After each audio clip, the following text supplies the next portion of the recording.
Welcome to the Collecting the Past podcast. Funded by the National Endowment for the Humanities and in partnership with the Flannery O'Connor Institute for the Humanities, this project paired students from Georgia College with community members to collect oral histories from individuals who either lived in Milledgeville during the heart of O'Connor's writing career or whose lives were shaped by events that took place during this period. Our goals with the project are to expand the existing historical narrative of our town by documenting unwritten life stories and creating a public digital archive.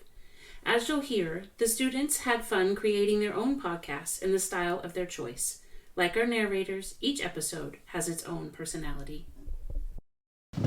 Interviewer is Juliann, interviewing Miss Emily Davis. The time is 3:43. And we are in the Commissioner's office, the Milledgeville Government Building, I guess is the official term. Baldwin County Government Building. Thank you. And so, yeah, we can go ahead and get started. So the first thing I like asking is, as someone who grew up in Milledgeville, can you just give me a synopsis of what your experiences were like growing up here? They were good. Some of them were not good because some of them had racial issues, like you have in most cities and counties back in the 50s, 60s, 70s, and so on. But overall, it was pretty good. I'm proud of parents that were pioneer citizens of Baldwin County. They were business people. My mom was a teacher. My dad was a businessman. He also had been in the military, and he went to Morehouse College. My mom went to Payne College in Augusta, and but it was most of it was a good experience because of who my parents were and how I was raised. Yeah. So you could probably say that you had a very close-knit kind of family? Yes. Okay. Did you have any siblings? Yes, I do. I have one sister and two brothers. Wow. Did you have any common hangout spots for your family growing up? Well, as far as children, we didn't really hang out. Our parents didn't allow that hanging out stuff, But we went. Both my grandparents on my mom's side and my dad's side lived right next door to each other. And that was quite unusual. So we would walk around the corner. We lived a block over, so we would walk around the corner to my grandparents' house, and we would hang out there. And then my father and my grandfather and my father owned a little store, so we would hang out at that store, a grocery store. It was over on North Wayne Street. And we lived over on Wilkerson Street, and both my grandparents lived on North Wayne Street as well. Wow, that's awesome. Did your family have any traditions growing up? And I try to specify this, but basically, did you have, for example, any special traditions around holidays, or even Sundays you go to church and then go have food afterwards, or anything like that? Yeah, we went to church growing up, and we would. Some Sundays we would go. My mom had a sister that lived in Sandersville. Sometime we would go down to her house on Sundays, and because they lived out on a farm, especially in the summertime, we loved going to her house. And then we would go to my uncle's house in Macon sometimes, and a lot of Sundays, my dad was a police officer at Central State Hospital. In fact, he was the first black police officer at Central State Hospital. And back then, they had, they looked just like telephone booths, but they were a little bit larger. And so my dad he was always stationed when he worked on the weekend. His post was always right there in front of the Chapel All Faith. Wow. In Milledgeville. And so he would leave the truck for my mother to drive, and she would put our bicycles on the back of the truck. And while my dad, she was sitting in there with my dad while he was eating his supper on Sunday evenings, we would ride our bikes out in the pecan orchard in front of the grove there in front of Chapel All Faith on Central State Hospital campus. That is so cool. What was that experience like being on campus of Central State? it was interesting Yeah. seeing the people, seeing people with different ailments, and mentally and physically, that you've never seen before, and that a lot of people never would see those people unless they were actually in Milledgeville and in that vicinity of Central State Hospital. Right. You know, but it was kind of interesting, kind of neat. Yeah. Did that impact you at all, like in terms of your view of the world growing up or anything like that? It made me realize how much diversity we have in the world, and also it made me more aware of mental illness, and now it's becoming as prevalent now as it was back then, because at Central State you had people from probably all over the world almost, you know. And so the mental illness now, but now we have nowhere to put those people, no way to help those people, and they're just out here on the street, you know. Yeah, absolutely. What would you say the community was like when you were growing up? It was a small town community. It was, we always had a kind of quaint, neat little town. And I guess that's part of that is because we were a former capital. So we always had the Capitol building and the governor's mansion. We had always had Georgia College since the 1800s, Georgia Military College. So it was always a interesting community to drive through, route through. We have a beautiful community, you know, to drive through and ride through and just see all kinds of different people in town. We have the bus station downtown. You could just park it. It was the Piggly Wiggly was right next door to the bus station. The Piggly Wiggly is where the courthouse is now, the new courthouse. What? Across the street was the old courthouse, and Georgia College has acquired that property. So where the new courthouse is now, that's where the Piggly Wiggly was, and the bus station was next door to it, on the Wilkerson Street side. Yeah. And so we would, if you were at Piggly Wiggly, you could see the buses coming in, people getting on and off the buses. They had a shoe shine stand there. It was just kind of interesting, kind of neat. Yeah, I always love hearing, like when I do these interviews, what has come and gone throughout like Milledgeville and like where things have shifted in location. I think it's so interesting seeing the evolution of everything, especially in Milledgeville. So Yeah. that's really cool. Do you have a favorite memory from your childhood? Yes. You want just one? You can tell me as many as you would like. I have several favorite memories of my childhood. On Sundays, my mom would bake egg custards, and we would walk one around to my grandfather's house on my Davis side. He loved egg custards, so we would walk around to his house, my brother and I, and one of my brothers and I, and we would carry my grandfather egg custard pretty much every Sunday. We would carry an egg custard around to my grandfather's house. And another favorite memory of my on my mother's side, when Congressman John Lewis would come to town, my grandmother would fry chicken and bake oatmeal cookies for him. And he would go by my grandmother's house for a piece of that fried chicken and oatmeal cookies. So that's just two, Yeah. you know, but it's just so many of them, you know, Yeah. so many of them. So you had interactions with John Lewis? Yes, growing up, we did. Dr. Joseph Lowry. My daddy was one of the civil rights, I guess you would say, gurus here in Milledgeville and Baldwin County. Wow. Yeah. That's So so yes, we were very involved in civil rights Yeah. from growing up. I'm sure that would also kind of impact your worldview as well, being in the midst of that.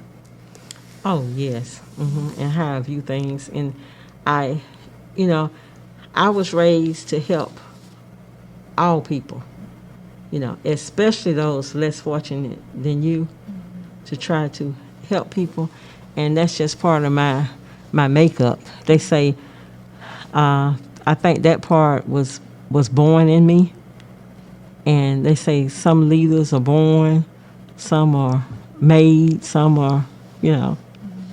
And so I think I was born to be a leader and to feel the pain of people less fortunate, and especially my people, black people. Right. Yeah. Absolutely. It's also like you already have been through, that kind of thing. It makes you even more like empathetic for other people. So that's awesome. So can you kind of tell me what your like early school years were like, going to school and stuff? They were good. I remember some of the teachers, and everyone knew my parents. So it was just hard for me to get away with some things, But I do have some moments where I was not caught.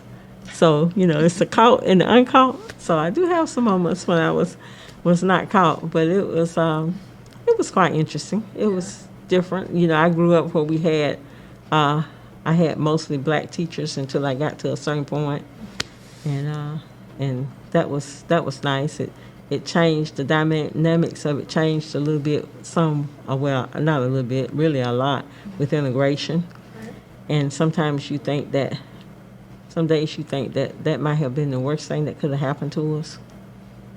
In some instances with some things, because now our children just have no respect for anyone. And it's just really sad, and a lot of some people just don't know how to handle, our kids because they haven't been there and done that. But some of the things that the kids are doing now, we would never do. I mean, really? I mean, gosh, it's quite interesting. This is kind of more like a personal question, but what do you think what shifted that kind of, in terms of like, I guess, the attitude of the children? Yeah. I think a lot of it has to do with parents not being parents. You can't be a child's friend. That's my personal opinion now. You need to be a parent. Yeah. And, and you need to stay, the Bible says, if you spare the rod, you spoil the child. So it's nothing wrong with spanking a kid when the kids need it. Now, of course, you don't abuse the child, but don't think everything is funny. And I personally, I'm not a proponent of piercing little boys' ears, because that came from back in slavery. The piercing of the ears. You were with a certain tribe if your certain ear was pierced and that kind of thing. And when you 2 and 3 years old, they don't know. The parent don't know, because if they knew, they probably wouldn't pierce those ears if they went back and researched the history of the ear piercing, Yeah. Thank you for sharing that. Did you have a favorite subject in school? I always liked history and playground.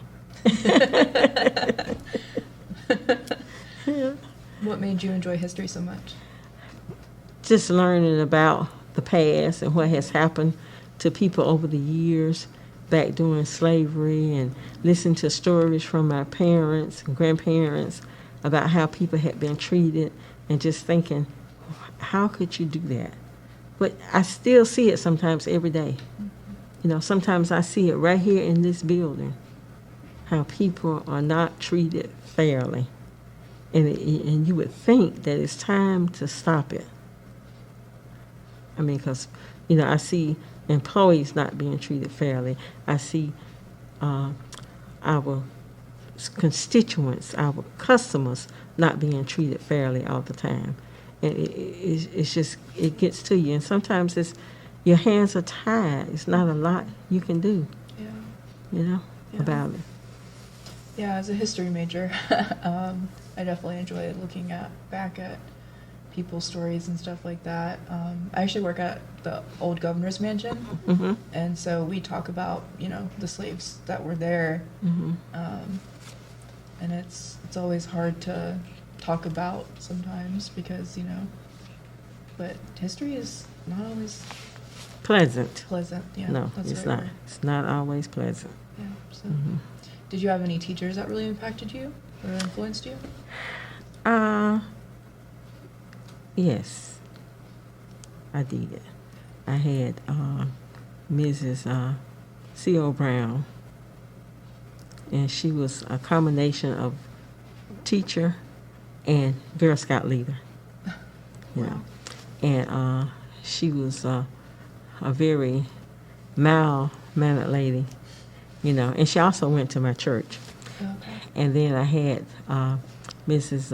Laura Pauline Johnson, which was also a dear friend of my mother's, you know, when they were growing up in school, Sunday school conventions together and things like that. So and she was also the pianist and the organist at my church at that time, you know. And I mean, but the most greatest influence of all the women that I admire was my mother. You know, she had the greatest influence, and if I could be just a fourth of the woman that she was, as far as how she loved everyone, nothing got in the way of her loving people, no matter what. Yeah. That was just her. You know, some things happen in life that you would say, how could you care about that person? But she was just a godly woman, a God-fearing woman. She was just a dynamic, awesome person. Yeah, absolutely. You It's know. good to have that Yeah. positive or optimistic outlook on everything. And she was also beautiful. Not just outside, but inside and out. She was a gorgeous, beautiful woman. Yeah. You know, and she passed away. She was 95, and June 18th was the second anniversary of her death. Wow. So yeah, but she was fantastic. And there's several other women that I admire, have always admired over the years, like Coretta Scott King, Jackie Kennedy Onassis, Rosalind Carter.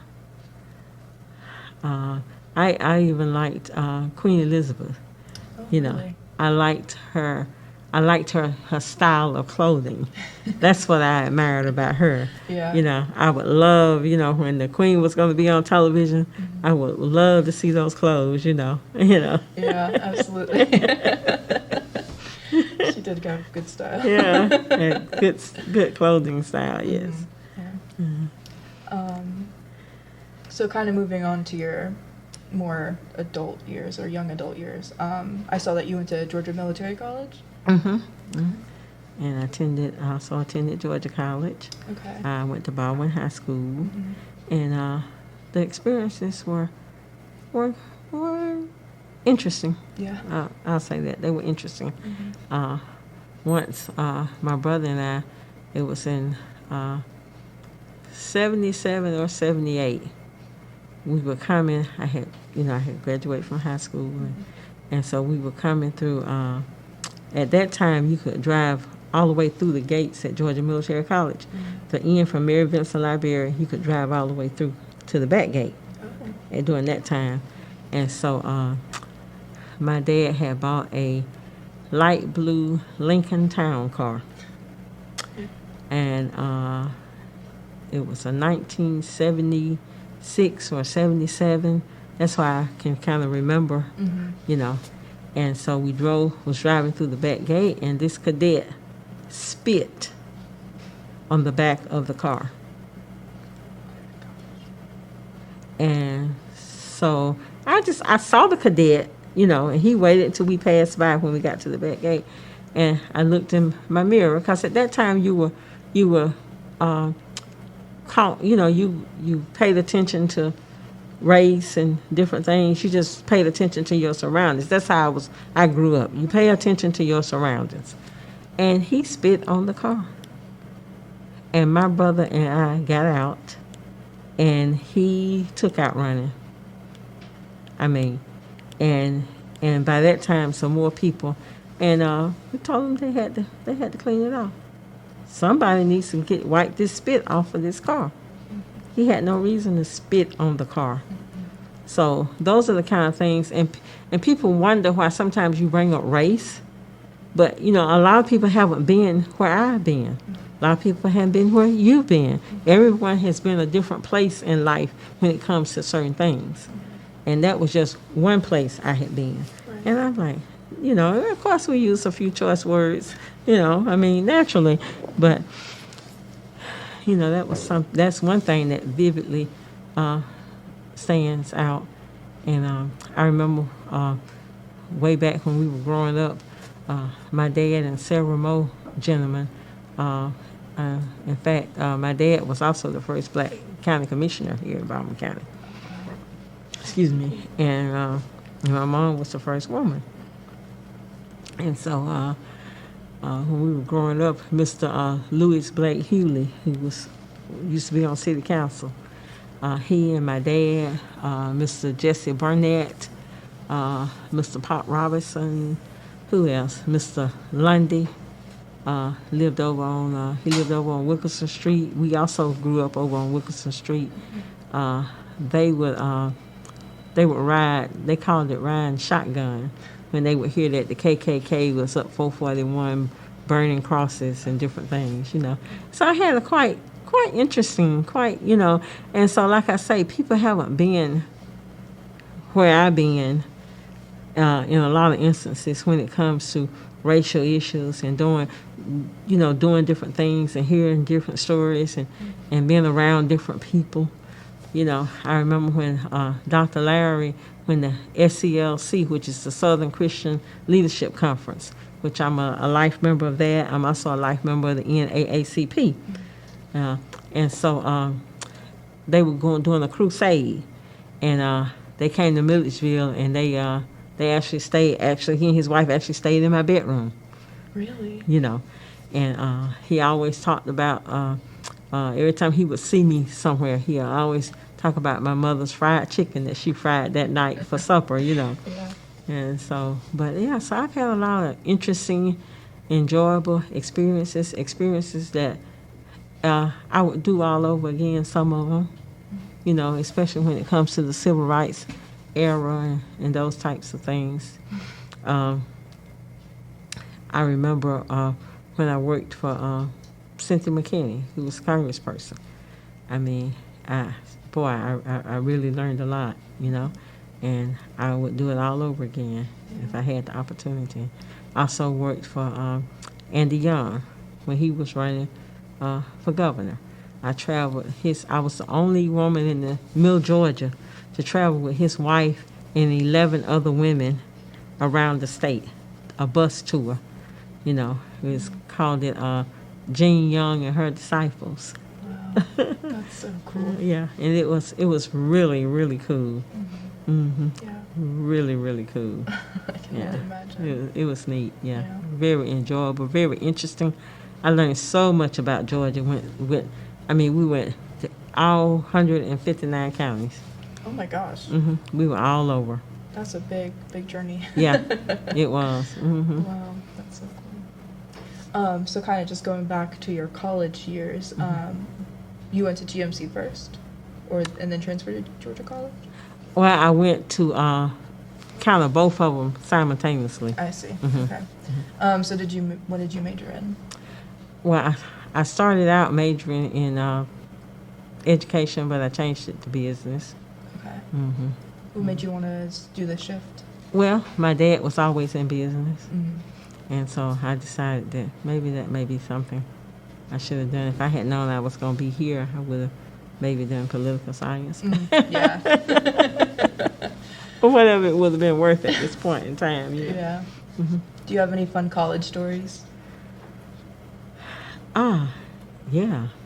I was able to, because I stayed home to go to school, my daddy bribed me, bought me a new car if I stayed here. So that was fun, having a new car, that was fun, and that was one thing that was fun. And then just the opportunity to walk downtown. A lot of times I walked to class because I really wasn't that far from the college, But, a lot of fun memories. A lot of people that I met that's neat, you know. In fact, my prom date was at Georgia College at the time, and that's how, you know, we met, you know, at Georgia College. He carried me to the prom, and then I think that too kind of helped me stay here, you know. Yeah.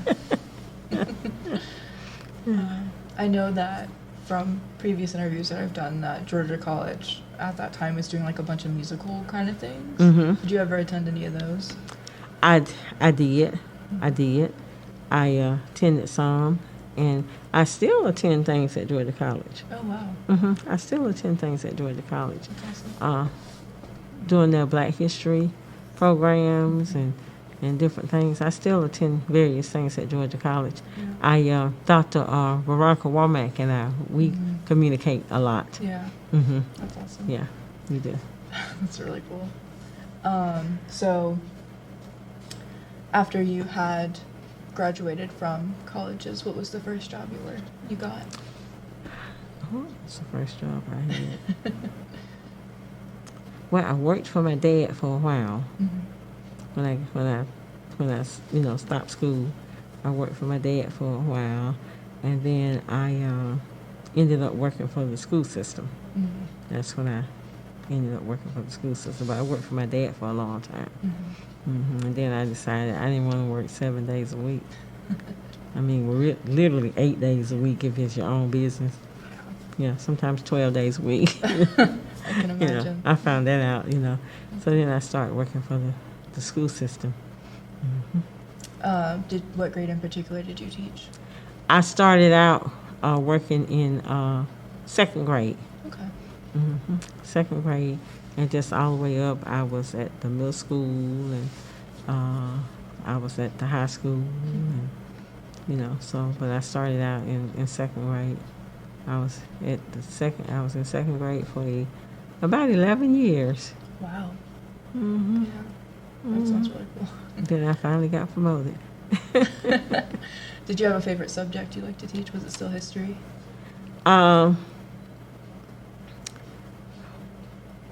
I liked on the second grade level, it was good trying to teach the kids how to learn how to read and the numbers and things like that. So, you know. Are you a big bookworm? No, not really. That's fair. This is something that we kind of have to ask for the big overall project, but are you familiar with any of Flannery O'Connor's works? Yes. Yeah. In fact, they had I was looking through a box of stuff, and I have a program where they had a event. Oh gosh, you know what? I wish I had known you were going to ask me that question. I could have brought that with me, where I helped one of the OBGYN doctors, Dr. Was it Dr. Scott?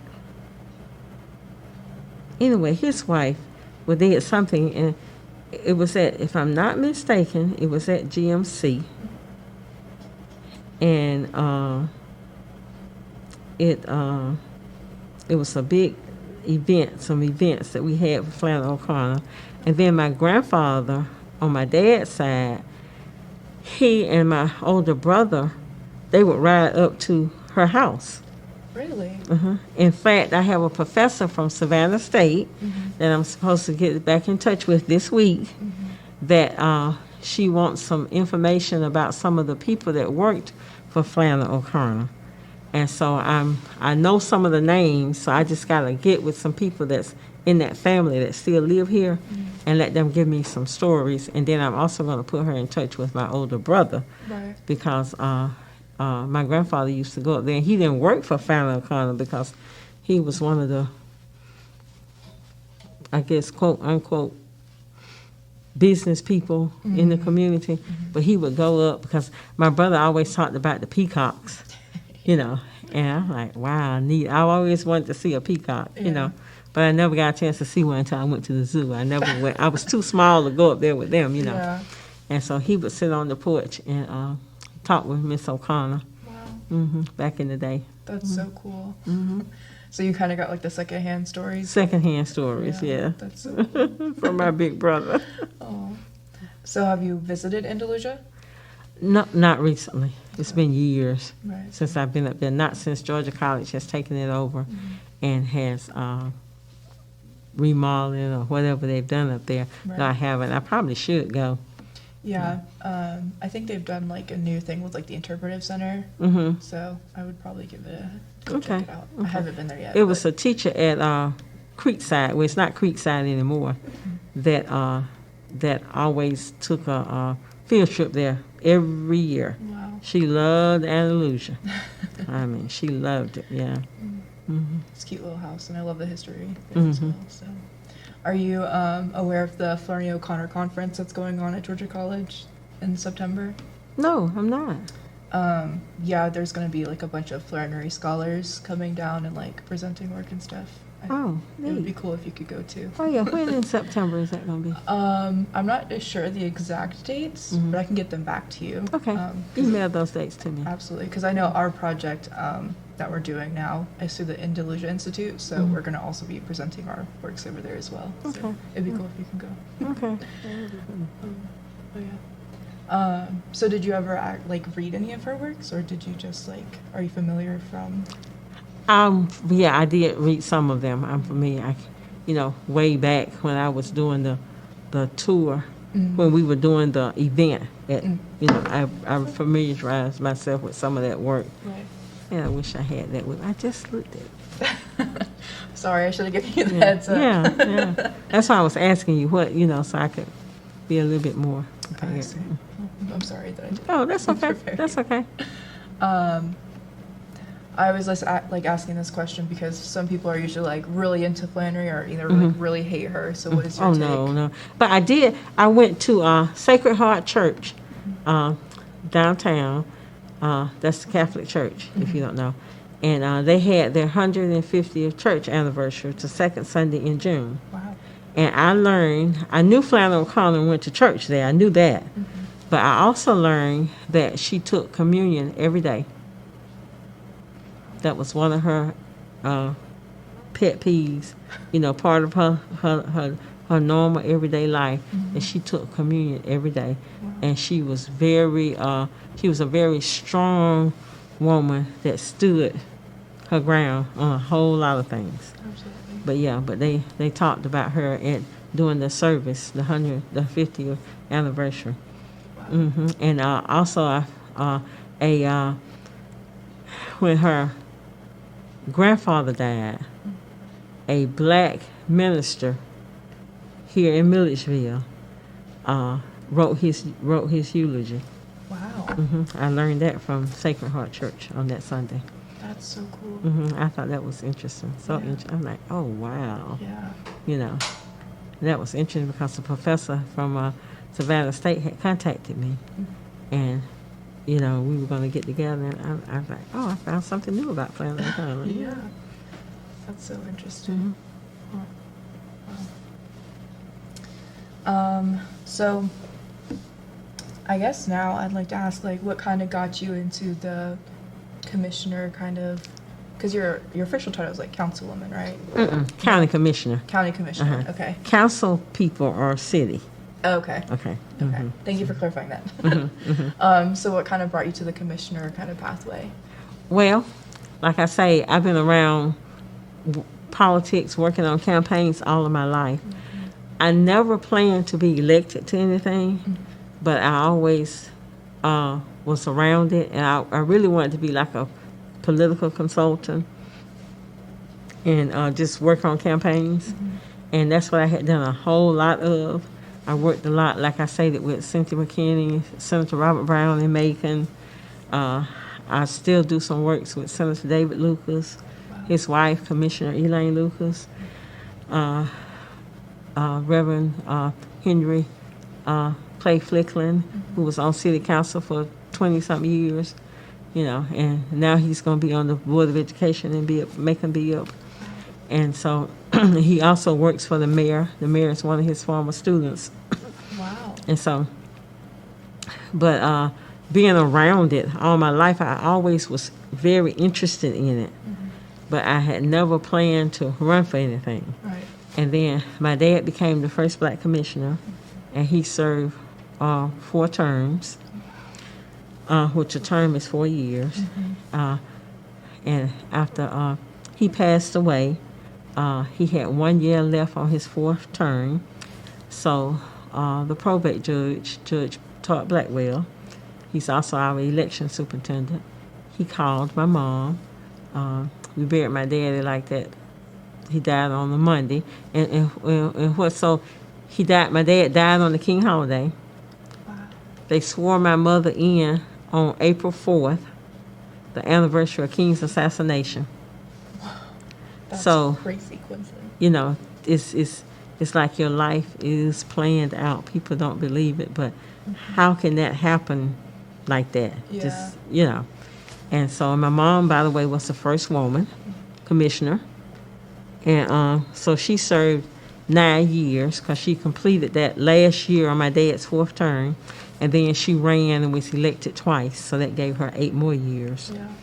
And in 2008, she and I was talking. We were on our way to Atlanta for a doctor's appointment at Emory. And she says, well, I think I'm going to retire from commission. She say, you think you're ready? And I'm like, of course I'm ready. You know, I didn't know if I was ready or not. You know, I'm like, of course I'm ready. I'm not going to turn down this opportunity. You know, not knowing, you know, realizing that someone's going to win, someone's going to lose. You don't know how it's going to turn out. And so when I got back home, I was just so excited and elated that she thought enough of me to say, are you ready? You know, Yeah, that's awesome. because I had been around them forever, watching and doing, coming to commissioners meeting. Right. But I can't tell you, once you get there, it is so different. You know, it's, you know, I was literally sitting on the outside looking in. It makes a big difference when you're actually right here at the table. I can imagine. And so I was elected in 2008. I had 3 opponents my first time out, 2 in the primary, and 1 in November on the Republican side. And so I did not have a runoff in the primary, which was kind of unusual because all of us was the first time out, and it was 3 of us, so no runoff. And I tell you, to whom much is given, much is definitely required, you know. And so many laws and rules have changed over the years since my dad and mom were elected. And you just don't do things, you can't do a lot of things the same way that they were done back when my dad was elected in the 80s. And when my mom was appointed in 2000, then elected, you know, the next year, 2001, she was elected to serve, you know, and then elected again 4 years after that. So a lot has really changed the laws. You just can't, you know, where I guess back in the 80s, they could walk in and say, I need you to hire this person. I need you to do this, that, and the other. You just can't do it like that anymore. And people, sometimes they don't get it. They don't understand that there's a different protocol now, you know. But they can believe that I am working. I work every day for this community. You know, I love my beloved community. You know, I love my people. Yeah. You know, and I work every day for them. They just don't know the fight that we have every day. And even simple things. We have a sitting commissioner right now that we have water. The refrigerator, I got that water out of. It's right there by the commissioner's chambers. And so he went and got some water one day. He brought out only 3 bottles of water. It's 5 of us. Oh. Now, I'm not going to tell you what 3 commissioners he gave that water to. You figure that one out.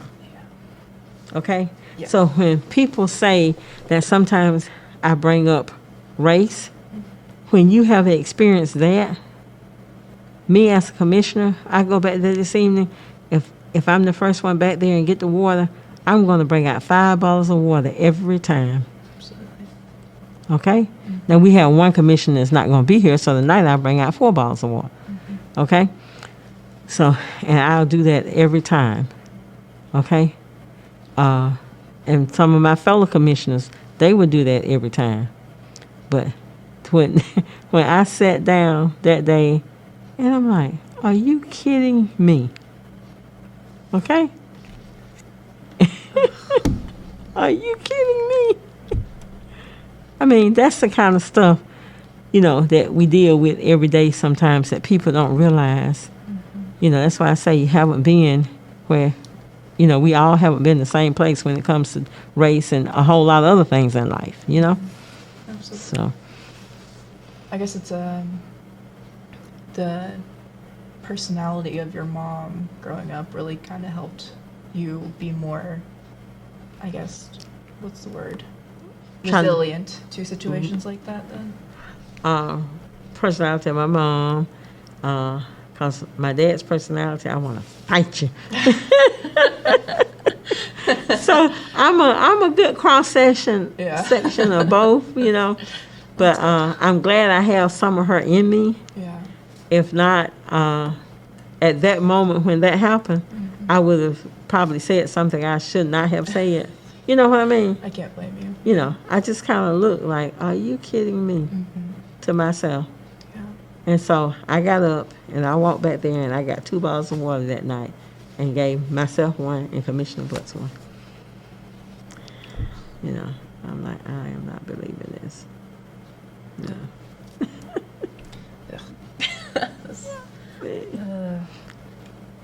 Not what you would expect in a government office. Really? Yeah. Yeah, but it's a lot of things that go on that you just don't know the fight some days. Just have no idea. Yeah. Thank you for sharing that part too.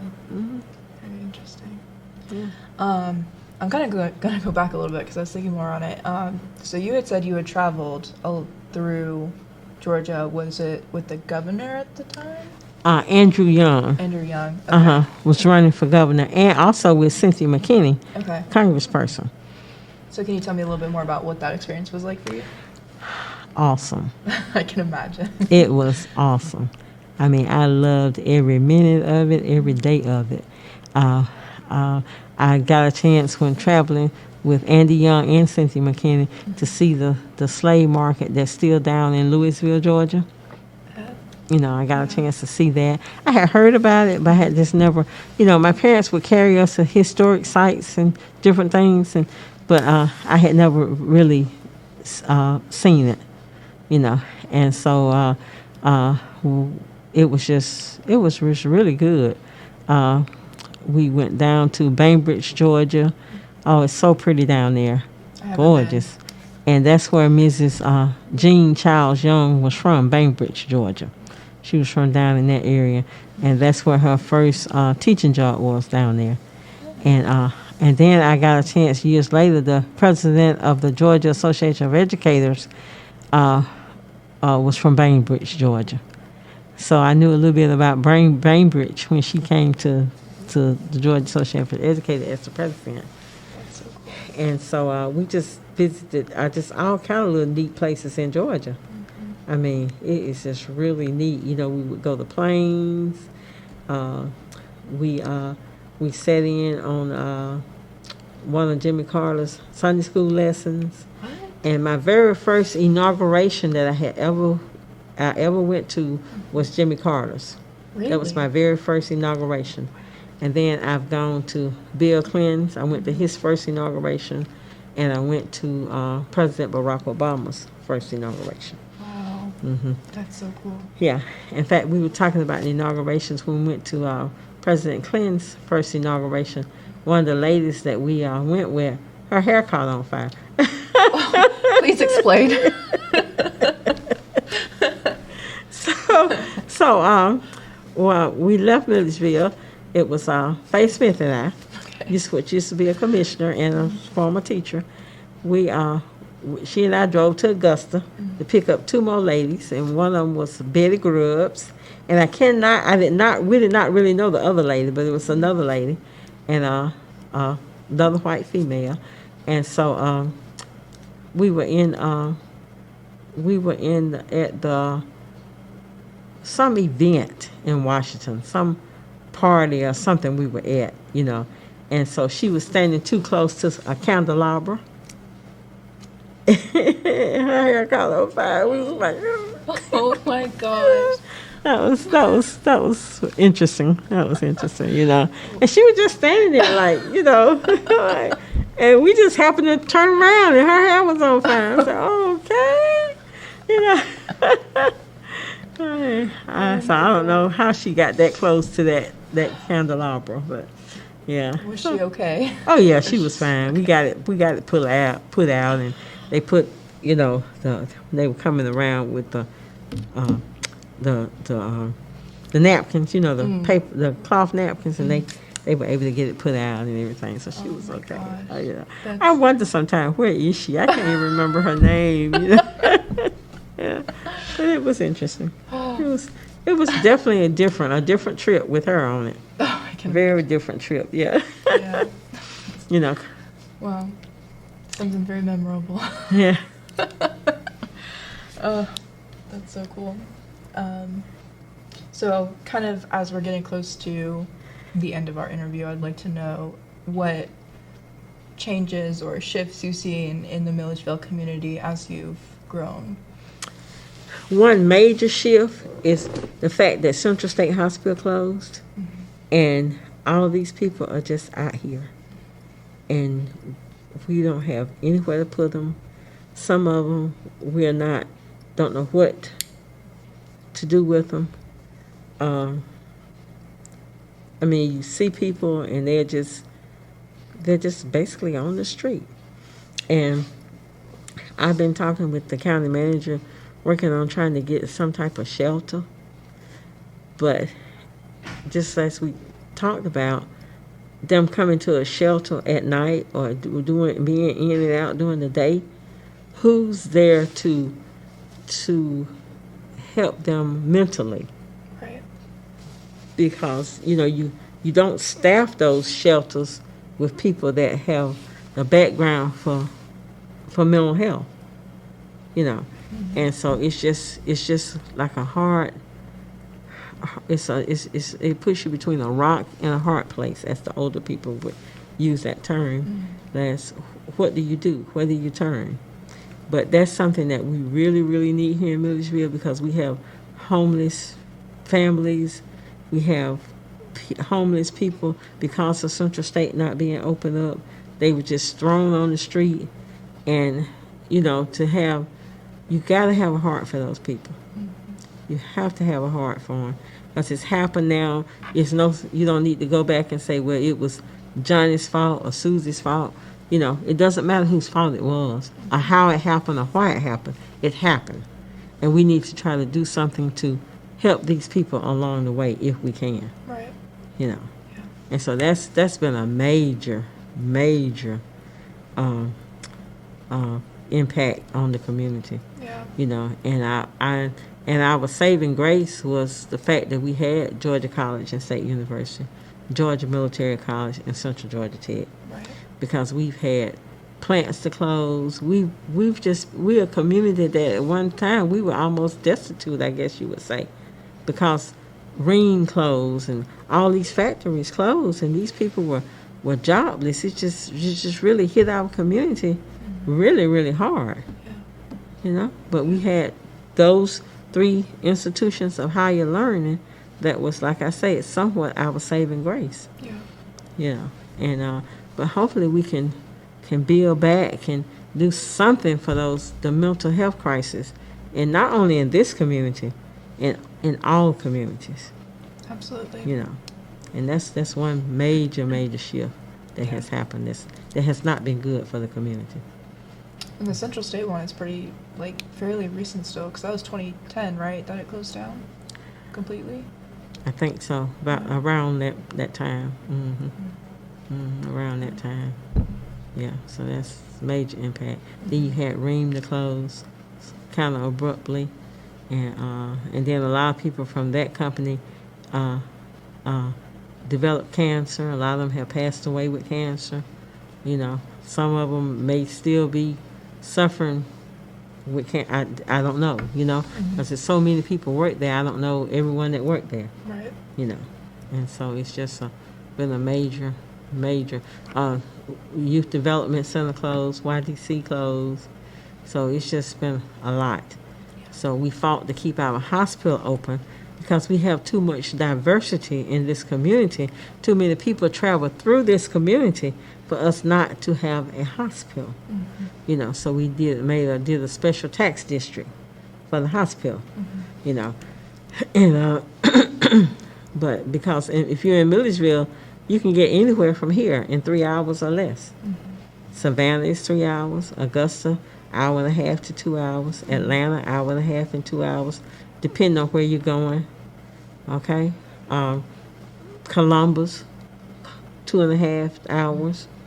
You know, so you can get pretty much anywhere from here. You know, we're pretty much centrally located. Right. And we just have a lot of diversity, and we just needed a hospital. You know, and just like we need something to help with our mental health. You know, we have a Coney Community Service Board. We have that, and we also have River Edge. But the things that Oconee Community Service Board does, some things River Edge won't do. You know, I think Oconee Community Service Board will take you whether you have insurance or not. You know, that's something that River Edge, I understand, doesn't do. You have to have some type of insurance. Right. You know, and that's why it's so important for our state to pass Medicaid expansion, because we have all these people on the street with mental health problems and other health problems that don't have insurance. Right. You know, so, you know, had a situation where a gentleman passed away at the medical center. He passed away like on maybe Thursday or Friday, and that Monday following his death, he was still at the medical center. The family had no insurance. So because he passed away in Bibb County, I was able to she was willing to do a cremation. And so I was able to get him cremated, and Bibb County took care of footed the whole bill because he passed away in Bibb County. You know, and so, and she, you know, got the remains, and I mean, that was, you know, things like that happen in the community that people don't know about, that we help people do. You know, we make sure, because it was, you know, because her saving grace that he was in Bibb County, because the county allots for that. They have a fund, and they have a contract, or I'm not sure if it's a contract or exactly how they work it out, but they have a couple of funeral homes that will do a direct cremation for whatever amount the county will pay. Okay. Okay, that's, you know, so, but you know, you can't. People have to be, you know, buried or cremated or something. You know, so it's a lot sometimes that people don't realize that we do and that we help people with. You know, it's a lot. Yeah. You know, it's a lot. Can you tell me a little bit more about the factories that were here? Yes, we had Ream Manufacturing.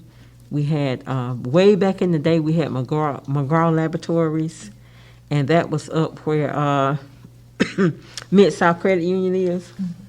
It was back up in there, past Mid-South Credit Union, McGraw Laboratories, Ream Manufacturing. We had Meadows. The only one that's standing now that has changed names several times is where it was when it first came here. It was Vault, that make airplanes, and now it changed from it was Grumman. It was Grumman. Then it changed to Vault, and now it's quarter bond, but they make airplane parts, and so it's still holding on, and hopefully it will stay. But we've lost so many major factories. On the south side of town, we had Madison Throwing Company, which was ended up being Shaw. From Madison Throwing Company to Shaw, it's right before you get to the Dairy Queen, the big on the corner of Wayne and Andrew Street, right there before you get to the Dairy Queen and Town and Country Shopping Center. Right, and the city of Milledgeville owns that now. I think it has a sign somewhere that says City of Milledgeville, but that was Madison Throwing Company, which was old Shaw, and so. Oh, and we have another factory out on 22 that's still standing on the left, right across from the Coca-Cola and Spectrum in that area. Okay. So, but it's been a the community has, like I say, it's really been different since we lost all that. We don't have the same economy here. Right. So, we need more affordable housing, more housing that people can, through the program called GRFA, and it's a rent subsidy program that help people that's less fortunate, pay their rent, because we don't know what's going to happen to us and where we're going to be. We may be doing fine today, but tomorrow, even tonight, we don't know what's going to happen in our lives. And we have to always be mindful of that and be willing to make things to try to help people move along the way. Because our community has been devastated with loss of jobs. Right. Would you say that the community's grown stronger because of these hard times? I would think so. I would think so. And we try to find county, you have in all things you need to be positive, because you can always find something negative, right. But you need to try to stay as positive as possible so you can move forward, and you can try to be strong and make yourself stronger or make your community stronger. But I think in a lot of respects we probably have grown stronger. Those of us that realize that it wasn't a whole lot that could be done about what happened, and it's in the past. You may forgive, but you never forget. Absolutely. So you have to take all that in consideration and just pray and hope for the best, and whatever God's will is, it's going to happen, good, bad, or different. Absolutely. So the last thing I'd like to ask you is, what do you want people to remember about Milledgeville?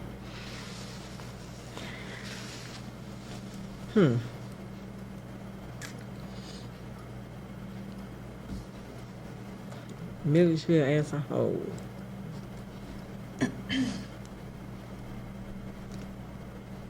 That we're a very diverse community. I think as a whole we try to be a very loving and supporting community. A helping community.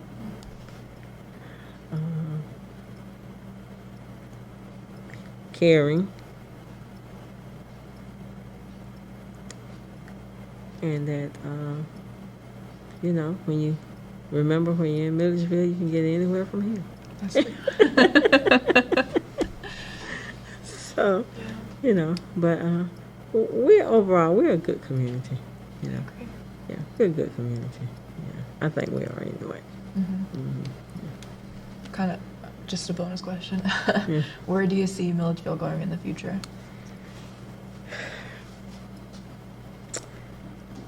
I think that we're going to grow as long as we have elected officials that's